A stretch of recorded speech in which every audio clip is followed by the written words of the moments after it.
Hello guys, welcome back to my channel পিসুজি memoir. আমি কিন্তু চলে এসেছি আজকে লক্ষ্মী পুজোর ব্লগ নিয়ে। হ্যাঁ জানি সামনে দীপাবলি চলে আসলো, কিন্তু তাও তোমরা জানোই অ্যাজ অলওয়েজ আমি সবসময় লেট। দেখো, আমি আগের দিন রাত্রেবেলা 12:30-1টার দিকে আলপনা দিচ্ছিলাম এবং পরের দিন গিয়েও আমি কমপ্লিট করতে পারিনি, কারণ প্রায় 8 বছর পর আমি আলপনা দিতে বসেছি। আর এদিকে দেখো, ভোগ কিন্তু প্রায় কমপ্লিট। এখন মোটামুটি বাজে ওই 1টা-1.5টার মতন। ভোগ রান্না করেছিল আমার বম্মা। আর এদিকে আমি কি করব ঠিক বুঝতে পারছিলাম না, কারণ আমি সকালবেলা ঘুম থেকে উঠে আমার কিছু কাজ করতে ইচ্ছে করছিল না, কিন্তু পুজোর সমস্ত ভার ছিল আমার ওপরে। যাই হোক, এদিকে দেখো আবার আলপনা দিতে চলে এসেছি, কারণ কিছু তো করতে হবে, না হলে তো বাড়িতে বকা খাবো। আর প্রায় 8 বছর পর আমি আলপনা দিতে বসেছি, তাই হাতের সামনে যা পাচ্ছে রং করছি। না, এবার আর আলপনা নিয়ে বসে থাকলে হবে না, এবার আমাকে একটু রান্নার দিকে মনোযোগ দিতে হবে, কারণ আমার ইচ্ছে ছিল সুজি আর লুচিটা নিজের হাতে করার। তাই স্নান করে আমি কিন্তু চলে এসেছি ইন্ডাকশনের মধ্যে লুচি আর সুজিটা করতে। আর আমার ইন্ডাকশনে পার্সোনালি রান্না করতে খুব ভয় লাগে। বছরে একটা দিন, লক্ষ্মী পুজোর দিনই আমি রান্না করি প্রত্যেকবার। তো লেগে যাওয়ার আমি বুঝতে পারি না কীভাবে সব কিছু চেঞ্জ করব, লেগে যায় অনেক কিছু, বাট ঠিক আছে, ঠাকুর ম্যানেজ করে নেবে। আমার ইতিমধ্যে সুজি হয়ে গিয়েছে এবং লুচিটা ভাজছি। একটু প্রবলেম হচ্ছে, কারণ আমার কাছে ইন্ডাকশানে যথেষ্ট বাসন নেই, তো এই জিনিসগুলোর মধ্যেই ভাজতে হচ্ছে।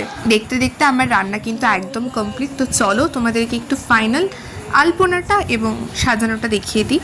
আমি জানি, আমি আবারও বলছি, 8 বছর পর আলপনা দিচ্ছি, একটু তো খারাপ হবেই, একটু ম্যানেজ করে নাও। আর এদিকে আমি নয়, আমার মা ফল ফুল সব সাজিয়ে দিয়েছে এবং ভোগগুলো কিন্তু ঢাকা দিয়ে রেখেছে।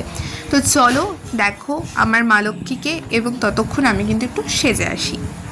তো আমি রেডি। এখন বাজে, আমার মেবি মাথাটা একটু কেটে যাচ্ছে, তো পিছাই। তো এখন বাজে 5টা 44। আমি অনেকক্ষণ ধরে রেডি হতে পারিনি, মোটামুটি একটু রেডি হয়েছি।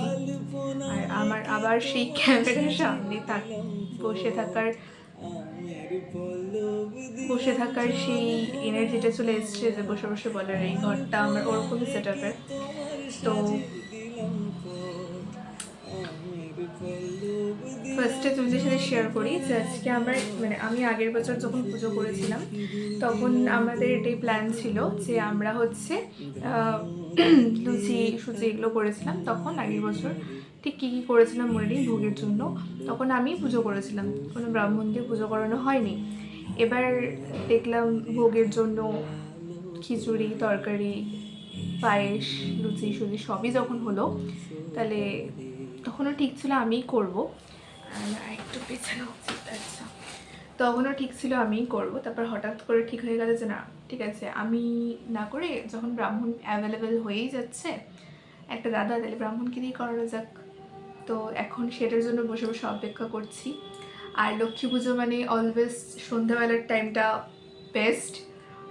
তো ফালতু বকবক করবো না, তোমাদেরকে দেখাই সাজিয়ে কেমন লাগছে। চলো, তার আগে বলি এই ভ্লগটা আমি কবে দিতে পারবো আমি জানি না, কারণ আমি যে এর আগে মনসা পুজোর ভ্লগ করেছিলাম ওটাই এখনও পোস্ট করতে পারিনি। হয়তো এই ভ্লগটা আগে যাবে আর মনসা পুজোর ভ্লগটা পরে যাবে, কারণ আমি প্রচণ্ড ল্যাদখোর। আর তোমরা জানো আমি প্রফেশনালি ভিডিও করি না, আমি জাস্ট সেই দিনটাকে বা সেই স্মৃতিটাকে ক্যাপচার করার জন্য ভিডিও করি। তো হ্যাঁ, এটা আমি অবশ্যই আগে দেওয়ার চেষ্টা করব, যদিও প্ল্যান করে কিছুই করিনি, নর্মালি জাস্ট মনে হয়েছে যেটা ইচ্ছা নিয়ে নিয়েছি, অ্যাটাচ করে কিছুটা একটা হবে সেটাই পোস্ট করে দেবো। তোমরা ভালোবাসা দিলে ওকে। তোমরা হয়তো এখানে কিছু টুকটাক ভুলভ্রান্তি দেখতে পারো, সেটার জন্য আমাকে ক্ষমা করে দিও, কারণ আমি সেভাবে কিছুই পারি না, শিখছি অবশ্যই, কারণ সবাই পারি না, স্টেজে একটা সময় থাকি এবং সেখান থেকে অল্প স্বল্প পারি থেকে একদম মোটামুটি পারি একটা স্টেজে যায়। তো আমি এখন কিছুই পারি না, শেখার স্টেজে রয়েছি। তো তোমরা কিন্তু আমাকে প্লিজ, যদি কোনো ভুলভ্রান্তি হয় ক্ষমা করে দিও। আর ঠাকুর আমাকে ক্ষমা করে দিয়েছে, কারণ ঠাকুর জানে পুচকে মেয়েটা পারবে না সব কিছু। তো ঠাকুরের সাথে আমি একটু সেলফি তুলে নিই। সেই 4টা থেকে সমস্ত কিছু রেডি করে নিয়ে বসে আছি। এখন বাজে দেখাই, এখন বাজে হচ্ছে 7টা 11, ঠিক আছে? তোমরা দেখতে পাবে হয়তো,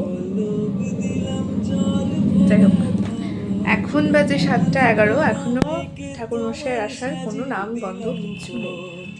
মা খোঁজ করতে গেল, তাকে নাকি রাস্তা থেকে সবাই ডেকে ডেকে, বাড়ির থেকে সবাই ডেকে ডেকে নিয়ে চলে যাচ্ছে। আর ভাল লাগছে না। জানি পুজো একটু ধৈর্যের কাজ, এগুলো পুজো মানে একটু ধৈর্য, একটু নিষ্ঠা, কিন্তু অপেক্ষা জিনিসটা আমার দ্বারা হয় না। হয় না ব্যাপারটা ভুল, বাট মানে 4টা থেকে প্রায় 3-3.5 ঘন্টা বসে থাকাটা মানে সব কিছু রেডি করে, তাহলে আস্তে আস্তে করতে পারতাম, তাড়াহুড়ো করতে হতো না, এটাই জাস্ট বল। ফাইনালি ঠাকুরমশাই দাদা চলে এসেছে প্রায় 7:30 নাগাদ। মানে দেখে আমি যে কি স্বস্তি পেয়েছি, না হলে ভেবেছিলাম আমি নিজেই পুজো করা শুরু করে দেবো।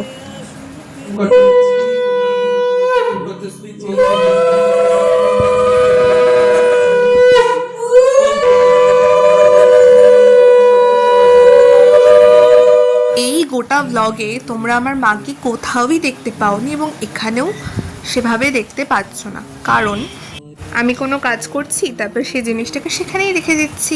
রান্না করছি, ইন্ডাকশনের মতন পড়ে রয়েছে, বাসনের মতন পড়ে রয়েছে। মা সেগুলো সারাদিন গুছোতে মাকে আর ব্লগে নেওয়া হয়নি।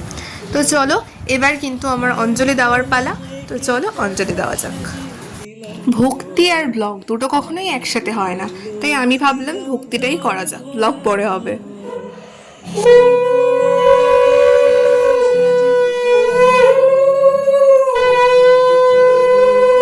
বাড়িতে ঈশ্বর তাহের, তোমার কৃপায় দুঃখ কষ্ট দূরে যাবে, তোমার দয়ায় শ্রীহরি বাক্যে লক্ষ্মী আনন্দিত মনে গমন করে মূর্তে ব্রত প্রচারণে। ঠাকুরমশাই চলে যাওয়ার পরে আমি লক্ষ্মীর পাঁচালি পড়লাম এবং তারপরে ভগবানকে প্রণাম করে বললাম, ঠাকুর আমার ইউটিউব চ্যানেলে প্লিজ 1K সাবস্ক্রাইবার করে দাও প্লিজ।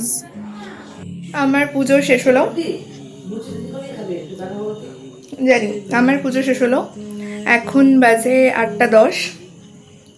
আমি নাড়ু খেয়ে আমার উপোস ভঙ্গ করছি। না করে গেলে আমি কোথায় পাবো? তারপরে নিচে চলে আসি এবং একটু প্রসাদ নিয়ে নিই। খিচুড়ি আমার একদমই ফেভারিট নয়। হ্যাঁ আমি জানি তোমরা এটা শোনার পর আমাকে খুব আজীব পাবলিক ভাববে, কিন্তু আমার ভালো লাগে না, বাট ঠিক আছে একটু তো খেতেই হবে। তো চলো খাওয়া যাক। নির্লজ্জের মতন তোমাদের দেখিয়ে খাচ্ছি, আর আমি এরকম ভাষায় ব্লগটা করছি বলে তোমরা কিন্তু আমাকে প্লিজ মেরো না, প্লিজ চ্যানেলটাকে আনসাবস্ক্রাইব করে দিও না। এবার ব্যাপারটা হচ্ছে চেঞ্জ করেছি, চা খেয়েছি, বাড়িতে 2-1 গেস্ট এসেছিল, তাদের খেতে দেওয়া হয়ে গেছে, তারা চলে গিয়েছে। এখন বাজে 10:10। এখন একটু অন্য কিছু খেতে লাগবে, একটু স্পাইসি, হ্যাঁ অবশ্যই নিরামিষ, বাট একটু স্পাইসি কিছু খেতে লাগবে, নাহলে আমার মুখটা ঠিক খুলছে না, মানে ভাল লাগছে না। যাই হোক, জানি ব্লগটা খুব ভালো লাগেনি, মানে খুব বলতে একদমই ভালো লাগেনি, তার জন্য সরি। তো দেখা হবে তোমাদের সাথে পরের ব্লগে। আপাতত এই ব্লগটা আমি এখানে শেষ করছি, টাটা। না, ব্লগটা আমি এখনও শেষ করিনি, তার রিজনটা হচ্ছে আমি মানে শুরুই করেছিলাম অন্যরকমভাবে, তো শেষটা যদি এত ঝিমিয়ে টাটা মতন করি তাহলে আরোই ভালো লাগবে না, কারণ ব্লগটা এমনিই ভালো হয়নি। তারপরে যদি এভাবে ঝিমিয়ে কথা বলি বা কিছুই না করে দিই তাহলে খুব বাজে হবে। সো তোমাদের সাথে দেখা হচ্ছে আমার পরের একটা ভিডিওতে। যেই ভিডিওটা কি আসছে আমি জানি না, কারণ আমি তো আমার মুড বোঝা নিজের মুড বুঝতে পারি না। আর আমি এখনও ওই যেটা আগে বললাম অনসরা পুজোর ব্লগটাই আমি দেইনি এখনও, এই ব্লগটা আমি আগেই দেবো একদম কনফার্ম। তারপরে মেবি মনসা পুজোর ব্লগ আসবে বা আসবে কিছু একটা। যাই হোক, আমার বাড়িতে একটু ক্যাচামেচি চলছে, ক্যাচামেচি বলতে একটা পুজো হওয়ার পর এই জিনিসগুলো রাখা নিয়ে। যাই হোক, তো চলো ব্লগটা আমি এখানেই এন্ড করছি, আবার তোমাদের সাথে দেখা হচ্ছে পরের ভিডিওতে। টাটা টাটা বলে দিয়েছি, তাই ভিডিওতে আবার আসা যাবে না, তো জাস্ট একটা ব্লগার হিসেবে অ্যাড করছি। ভালো লাগলে আমার চ্যানেলটাকে do like, comment, share and subscribe.